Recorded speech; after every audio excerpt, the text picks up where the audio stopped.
Hey everyone, I feel really awkward doing this video unscripted and on camera, but it's the best way for it to come from the heart, I guess.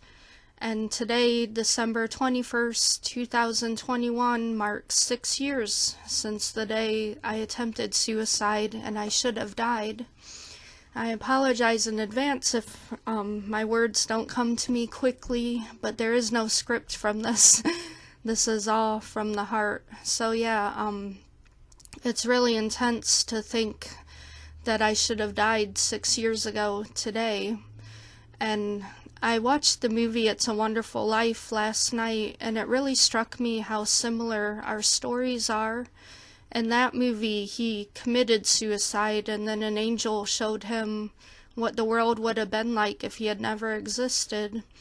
And my story is a little different, but I attempted suicide and I should have died, but I didn't, and I got to see what my life would have been like afterwards. And I'll just tell you, I'm so glad that I survived. I'm so glad my story didn't end like that.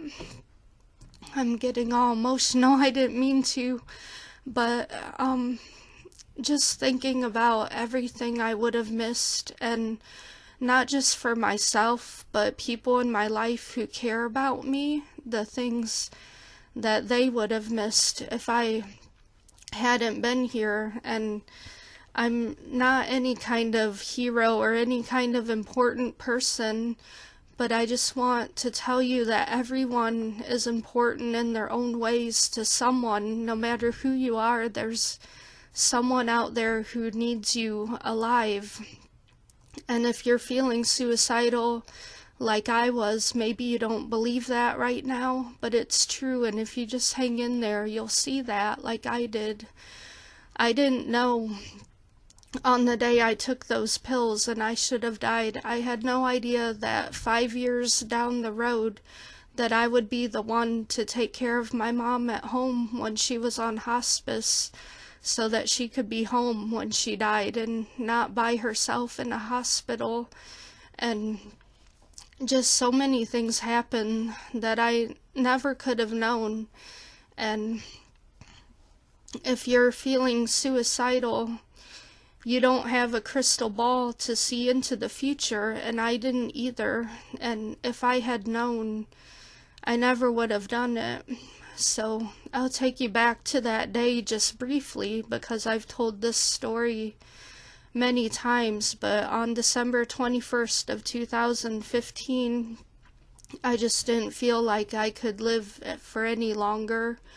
I had a very painful disease. It's a rare skin condition, and it makes the skin feel like you're being burned alive, like the nerves and everything. I went through that since August, and I really couldn't do anything. I was crippled by the pain and the depression that went with it. And then I was told that I was a burden, and I didn't know any other way to stop being a burden than to end my life. And so on that day, I knew a sure way to end my life, or so I thought. I had this bottle. This is the exact bottle of atenolol beta blockers, and originally there were 30 in the bottle, and I had taken one months earlier. This was prescribed to me to help reduce the pain with I had like really bad flushing pain, and this was supposed to help. So I took one of them as prescribed, and my heart I knew something was wrong. My heart felt like it was gonna stop, and I went to the hospital. My pulse was 44 and irregular, and they told me, don't take these pills again or I'll die. But my mental health was starting to decline already a lot at that point. And I remembered that, and I thought to myself, I need to save these because I might need this way out. So on December 21st, I knew exactly where this bottle was. I was saving it for this purpose. and I knew that it was the way out that was sure to work. So I cried. I really didn't want to die. I just didn't know any way out of my pain. I didn't know any way out of being a burden to other people. And I cried out to God, and I said, I don't want to do this. If you're there, I need to know. I need some sign from you if you're really there. Because I knew if God was there, there was hope. And if he wasn't there, then I knew I would die, and I would just lose all awareness, and all my problems would be gone. And there would be no, eternal consequences. So, of course, I looked around and waited for a sign, and there was none. So I took all 29 pills that were left in this bottle. I took all of them. And other suicide survivors will tell you this, but you don't realize the gravity of what you're doing until it's too late. And they've done studies on this and statistics that the minute the person does the irreversible act of killing themselves, they feel immediate regret. And that's what happened to me. And unfortunately for most people, it's too late. They won't be able to reverse what they did. And this isn't just me. Like I said, there have been studies on this. People who have jumped off buildings, and as they're falling, they regret so much what they just did. And some of them have survived to tell about it, but most don't. So the minute I took all of these pills, it just hit me like, oh my goodness, I just killed myself. What did I do? And I was thinking, even in all the pain I was in physically with my disease, I was thinking, what if it would have gotten better someday? And what if I could have just hung in there and survived this? And this can sound a little crazy, but I had a vision. Some people, I've heard when they're about to die, they have a vision of their past life, but I had a vision of the future. And I had a vision of a life without the disease, and a life where I had happiness again and joy again. And it seemed impossible at the time. I never thought it would happen, but I was thinking, what if I could have had that life? What if my story didn't need to end like this, and all of this pain? And I thought about other people too. I thought about my mom, that I was going to be gone, and what that was going to do to her. And I thought about just other people in my life. And I really regretted what I had done. And like I said, just that one pill had affected me very badly, dangerously. So taking all 29, it definitely should have killed me. And I really thought I was gonna die, and I didn't know what to do. I didn't want to call 911 because there's such a stigma. If you attempt suicide for the rest of your life, you could hear that you were a coward, or that you were trying to get attention. You know, all those things people say, and I didn't want that. Literally, I would rather just face my death than hear those things the rest of my life, which it's not logical. But anyway, that's why I didn't call 911, and really I just pleaded with God to let me live. And I didn't think that would really work, because I was really having doubts that God existed. Like I said, he didn't give me my sign. So I took the pills, and honestly, I was waiting to die, and 20 minutes passed, and I thought something should have happened, and it didn't. And I was like, well, man, I don't know how long this is gonna take to do something. And I didn't know what was gonna happen, really. No one does, I guess. But then by the time an hour passed, I just really believed that that was the sign God gave me, that he was there. and that he heard me, and that was proof that he existed. And I have no other explanation as to why not only did I not die, but there was no effect whatsoever from these 29 pills, whereas months ago just one of them had put my heart in a dangerous situation. And I mean, I can't prove it, but I just really believed that was God's answer to me, that he existed and he heard me. And like I said, nothing happened. It was like my body was just made invincible in that moment of time against those pills.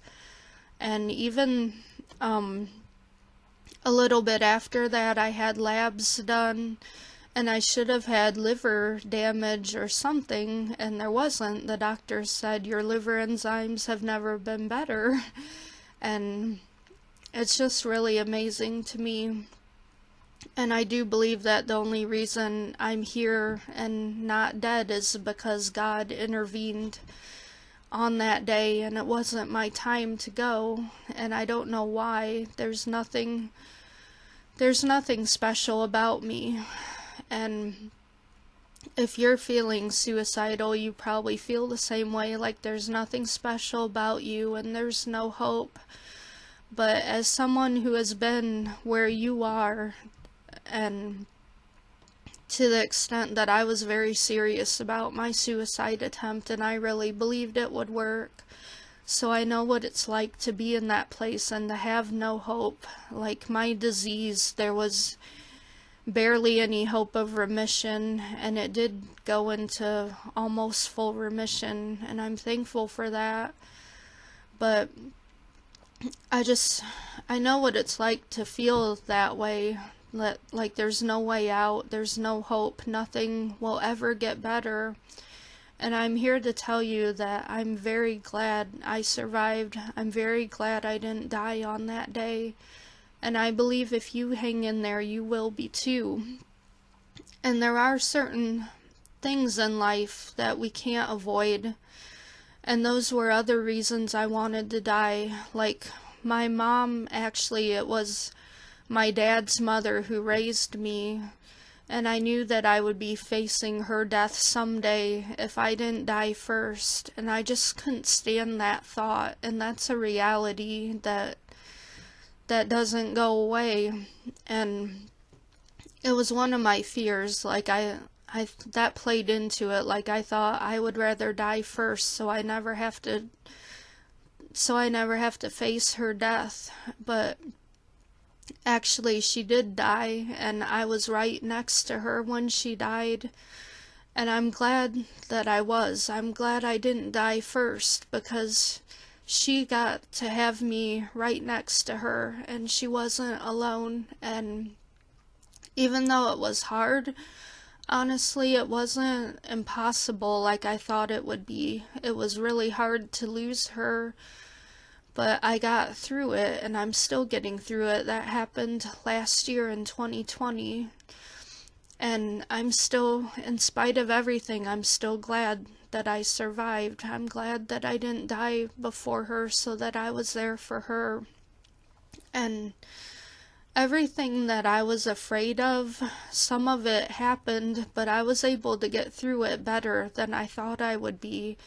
And that was something I wasn't thinking of on the day I took the pills, that there are things that are very difficult in life, but sometimes we have more strength than what we believe we will too.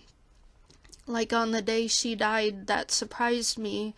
I was thinking, where's the strength coming from? Because I didn't expect it. So that's another thing too. And just like when you're depressed and when you're suicidal, you're thinking about all the bad things that are happening or might happen or will happen.